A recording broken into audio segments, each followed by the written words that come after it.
जो परमात्मा ने हमको इंद्रियां दी हैं, इसी से ये जगत हमको पूरा आभासित होता है। आंखों से हम देखते हैं, कानों से हम सुनते हैं, और अन्य इंद्रियों से भी जो उसके कार्य हैं वो हम करते हैं।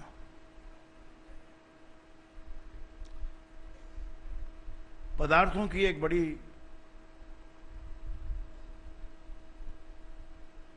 पदार्थों को पाने की एक बहुत बड़ी इच्छा हमारी धीरे धीरे डेवलप हो जाती है। बचपन से ही, बिल्कुल छुटपन से ही, जब हम 2, 5, 10 महीने के होते हैं, तब से ही हमारे को कुछ न कुछ पाने का, उसको अपने पास रखने का या अपना बनाने का शौक हो जाता है। और जो कि इस जगत में लॉजिकली ये राइट भी है, जो आया है इस संसार में, तो यहाँ की वस्तुओं को पाकर उसका उपभोग करने के लिए वो आया है। और करीब करीब वस्तुएं सबको मिल रही हैं, परंतु उसमें जो ऊंच नीच की भावना है, कम ज्यादा की भावना है, तेरी और मेरी की भावना है, उस कारण से ये जीव दुखी हो जाता है। भोजन करीब करीब सबको ही प्राप्त है, और नींद भी सबको 24 घंटे में 8 घंटा सोने का सभी को मौका मिल ही जाता है। कभी मौका ना भी मिले तो कॉम्पनसेट कर लेता है आदमी, कभी ज्यादा सो के, कभी दिन में सो के, कभी शाम को सो के, सुबह सो के। और इसी प्रकार कुछ न कुछ इस संसार से, अपने एनवायरनमेंट से कुछ न कुछ गुण और अवगुण भी प्राप्त कर लेता है। एनवायरनमेंट बहुत इन्फ्लुएंस करता है हमारे ऊपर, बहुत प्रभाव डालता है। हमारे भीतर गुणों का एक समूह है, जिससे हम ये बाहर की दुनिया को समझने की कोशिश करते हैं। एक ही दुनिया है, एक ही बात है, एक ही घटना है, परंतु हर व्यक्ति को कुछ न कुछ उसमें अलग ही दिखता है। तो जो एनवायरनमेंट में जिसमें हम रहते हैं,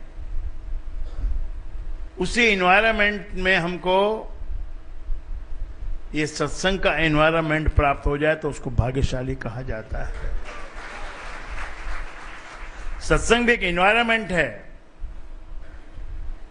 जहां पर आने से ये जीव इन्फ्लुएंस होता है, प्रभावित होता है।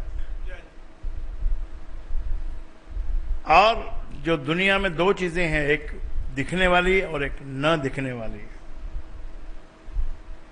दिखने वाली चीजों का ब्यौरा, उसकी नॉलेज, उसका ज्ञान हमको ऑटोमेटिक होता ही रहता है। जब से हम पैदा होते हैं तो हमको वो ज्ञान होने लग जाता है। वस्तुएं एक एक करके हमारे सामने आती हैं, नई नई, और धीरे धीरे ये भी पता चलता है कि कुछ ऐसा है जो दिखाई नहीं पड़ता।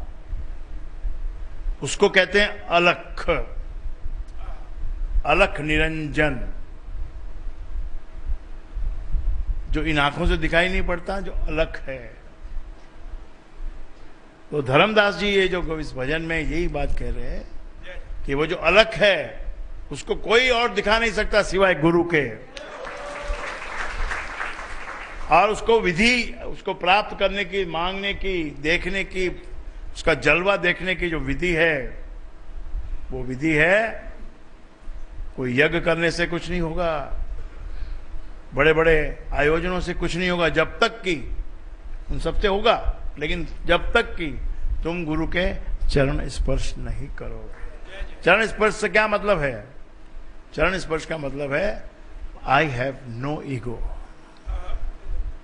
मेरा ego, I dilute my ego in front of the गुरु।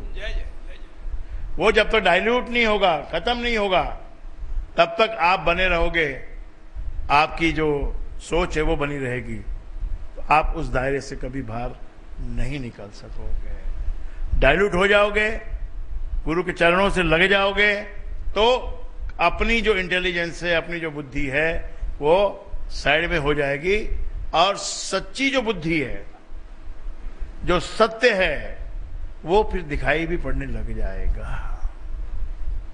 परमात्मा एकदम अदृश्य है, इनविजिबल है, बहुत दूर है, कहां है किसी को पता नहीं, स्त्री है कि पुरुष है, कौन है, क्या है, किस तरह का उसका मुंह है, किस तरह का उसका शरीर है, कोई ज्ञान नहीं है किसी को भी।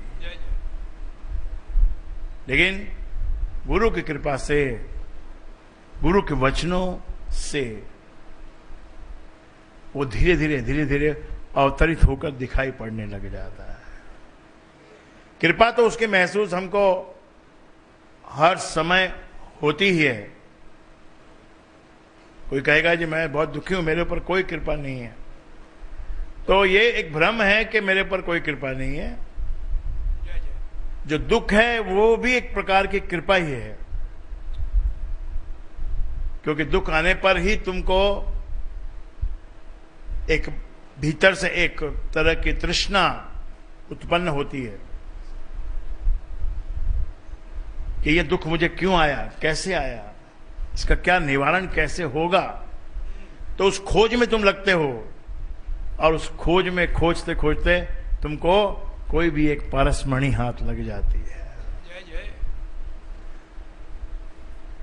किसी ने तुमको धोखा देकर तुमसे अगर कुछ लूट लिया तुमको, तो उसी दिन से तुमको भी वो लूटने की कला आ सकती है, आ जाती है।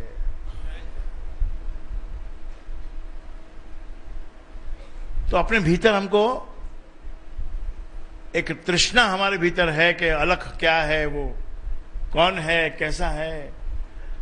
और विद्वान, पंडित, महात्मा लोग अपना अपना अनुभव, अपना अपना रूप सब इस जगत में बता रहे हैं। उसका रूप कोई चतुर्भुज बताता है, कोई नारायण स्वरूप बताता है, कोई शिव जी बताता है, कोई कृष्ण बताता है, कोई राम बताता है। परंतु ये जितने भी अवतार हैं, ये एक प्रकार से इंटरमीडिएटरी स्टेज है। यानी तुमको अपनी इंद्रियों से देखने के लिए इस लायक बनाया भगवान को कि तुम अपनी इंद्रियों से देख सको। ये एक एस्पेक्ट है, तुम्हारे पास जो सेंसेस हैं उससे तुम भगवान को देख सको, इसलिए भगवान को अवतरित किया गया है। और दूसरा एस्पेक्ट है, अपनी सेंसेस को ही वो नया सेंस एक लेके आओ, गुरु की कृपा से वो सेंस पाओ जिससे कि वो अवतार वाला नहीं, जो है वो दिख जाए, निरंजन निराकार, उसको देखना है हमको। ये समझना होगा कि बिना भक्ति के, बिना नाम के स्मरण के, बिना उसके जप किए, बिना उसको याद किए, ये जीवन कभी भी पूर्ण काम नहीं बनेगा। बहुत से काम बन जाएंगे, जीवन के अंदर बहुत पदार्थ मिल जाएंगे, पैसा मिल जाएगा, धन मिल जाएगा, औलाद मिल जाएगी, सारा सामान भी मिल जाएगा, लेकिन फिर भी जीवन पूर्ण काम नहीं होगा। पूर्ण काम जीवन कब होता है? जब गुरु मिलता है और गुरु नाम देता है, परमात्मा का नाम देता है। और नाम में बसती है शांति, जगत में बसती है अशांति। जगत का तुम कोई भी कार्य करो, अंत में अशांति में परिवर्तित हो जाता है। और प्रभु का नाम लो तो जितनी भी अशांति है वो धीरे धीरे शांति में परिवर्तित हो जाती है। वीतराग, नो अफेक्शन। वीतराग मतलब अफेक्शन लेस।